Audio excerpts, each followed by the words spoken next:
At dahil wala pa akong pambili ng action cam sa ngayon, ito at may nakita ako dito sa TikTok.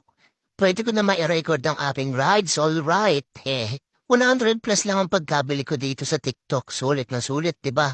Pwedeng portrait or landscape ang setup. Kasi na-adjust to. Adjustable din ang strap. Pwede sa mataba at pwede rin sa payat. Testingin natin at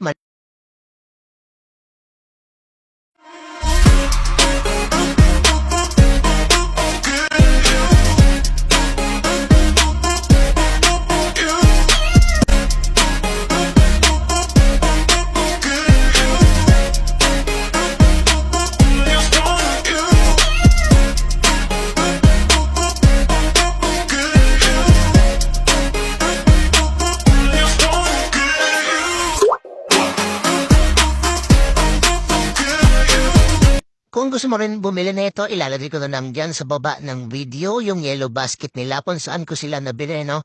Ride safe tayong lahat, mga lodi.